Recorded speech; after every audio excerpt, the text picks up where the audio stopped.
2026 football ইতিহাসের সবচেয়ে বড় শোডাউন হতে যাচ্ছে আমেরিকা, কানাডা এবং মেক্সিকোতে।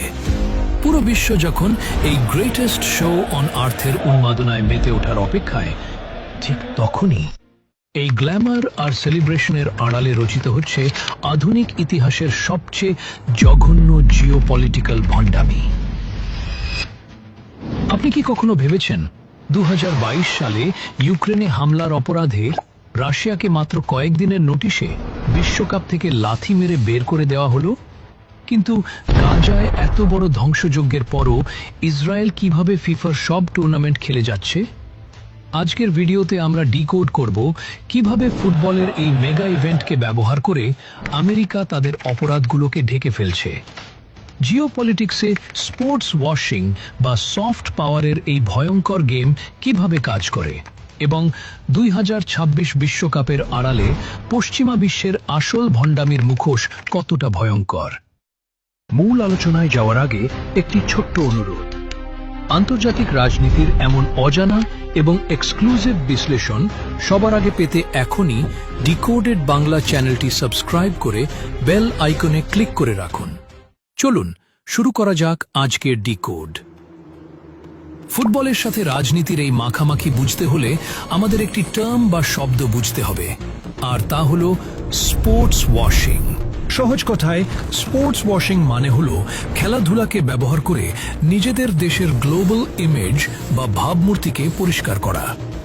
যখন কোনো পরাশক্তি দেশের ভেতরে বা বাইরে মানবাধিকার লঙ্ঘন করে, যুদ্ধ লাগায় বা চরম কোনো অপরাধ করে, তখন তারা বিশ্বের মনোযোগ অন্যদিকে সরানোর জন্য স্পোর্টসের মতো মেগা ইভেন্টকে হাতিয়ার হিসেবে ব্যবহার করে। ইতিহাস ঘাঁটলে দেখবেন 1934 সালে হিটলার অলিম্পিক গেমস আয়োজন করেছিল তার নাৎসি জার্মানির সফট পাওয়ার দেখানোর জন্য। 2022 সালে কাতার বিলিয়ন বিলিয়ন ডলার খরচ করে বিশ্বকাপ আয়োজন করেছিল পুরো বিশ্বের সামনে নিজেদের ইমেজ ব্র্যান্ডিং করার জন্য। আর এখন 2026 সালে দাঁড়িয়ে আমেরিকা ঠিক একই গেম খেলছে। আমেরিকার উদ্দেশ্য খুব পরিষ্কার, বিশ্বজুড়ে ডি-ডলারাইজেশন, মধ্যপ্রাচ্যে চরম ব্যর্থতা এবং দেশের ভেতরের অর্থনৈতিক সংকট থেকে মানুষের নজর সরিয়ে পুরো দুনিয়াকে এক মাসের জন্য ফুটবলের এই জাদুকরী নেশায় ডুবিয়ে রাখা। এবার আসা যাক 2026 বিশ্বকাপের সবচেয়ে বড় জিওপলিটিক্যাল ভণ্ডামির জায়গায়।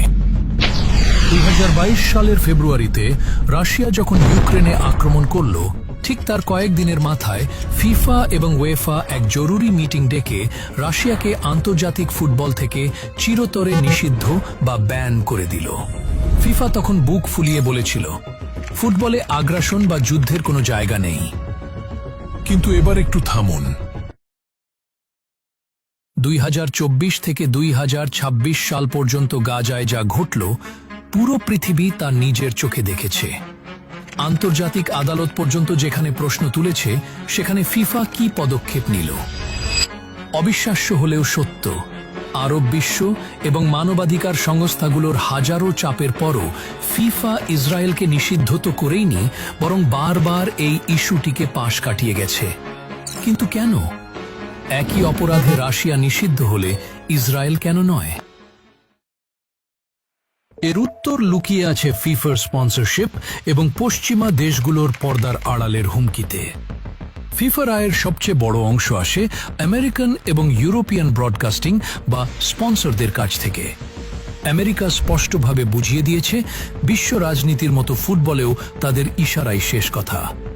ফিফা যদি ইসরায়েলের বিরুদ্ধে কোনো ব্যবস্থা নেয়, তবে 2026 সালের আমেরিকার এই মেগা বিশ্বকাপ থেকে ফিফাকে বিলিয়ন বিলিয়ন ডলারের ক্ষতির মুখে পড়তে হতে পারে। আপনি যদি ভাবেন ফিফা একটি সম্পূর্ণ স্বাধীন স্পোর্টস সংস্থা, তবে আপনি জিওপলিটিক্সের সবচেয়ে বড় ইলিউশন বা মতিভ্রমের মধ্যে আছেন। ফিফা বর্তমানে এমন একটি সংস্থায় পরিণত হয়েছে যাকে হোয়াইট হাউস বা ইউরোপিয়ান ইউনিয়ন চাইলেই তাদের পররাষ্ট্রনীতির হাতিয়ার হিসেবে ব্যবহার করতে পারে। রাশিয়াকে ব্যান করার মাধ্যমে আমেরিকা পুরো বিশ্বকে একটি মেসেজ দিয়েছিল যে আমাদের শত্রুরা খেলার মাঠেও কোনো জায়গা পাবে না। আমেরিকা, কানাডা এবং মেক্সিকো মিলে আয়োজিত এই 2026 বিশ্বকাপ কোনো সাধারণ স্পোর্টস ইভেন্ট নয়। এটি আমেরিকার জন্য এমন একটি পিআর ক্যাম্পেইন যার মাধ্যমে তারা প্রমাণ করতে চায় যে ব্রিক্স যতই শক্তিশালী হোক বা গ্লোবাল সাউথ যতই মাথা তুলে দাঁড়াক, পুরো বিশ্বকে এখনো এক ছাতার নিচে আনার ক্ষমতা শুধুমাত্র আমেরিকারই আছে। আন্তর্জাতিক রাজনীতির সবচেয়ে নির্মম সত্য হল, এখানে রুলস বা নিয়মকানুন তৈরি করা হয় শুধু শত্রুদের শায়েস্তা করার জন্য, বন্ধুদের জন্য নয়। আর মাত্র কয়েকদিন পর পুরো পৃথিবী যখন টিভির সামনে বসে মেক্সিকোর ওয়েব বা আমেরিকার স্টেডিয়ামের চাকচিক্য দেখবে, তখন হয়তো অনেকেই ভুলে যাবে এই জাঁকজমকের ঠিক আড়ালেই চাপা পড়ে আছে হাজারো অবিচার আর পরাশক্তিগুলোর চরম ভণ্ডামির গল্প। কারণ এই বিশ্বে যার হাতে ক্ষমতা, রেফারিও তার, আর মাঠের নিয়মও তার। আপনাদের কি মনে হয়, আন্তর্জাতিক এই দ্বিমুখী নীতির পরেও কি খেলাধুলাকে রাজনীতির ঊর্ধ্বে রাখা সম্ভব? নাকি 2026 বিশ্বকাপ আমেরিকার একটি জিওপলিটিক্যাল মাস্টার প্ল্যান ছাড়া আর কিছুই নয়? কমেন্ট করে জানান আপনার মতামত। ভিডিওটি ভালো লাগলে লাইক দিন এবং চ্যানেলটি সাবস্ক্রাইব করে আমাদের সাথেই থাকুন। দেখা হবে পরবর্তী ভিডিওতে।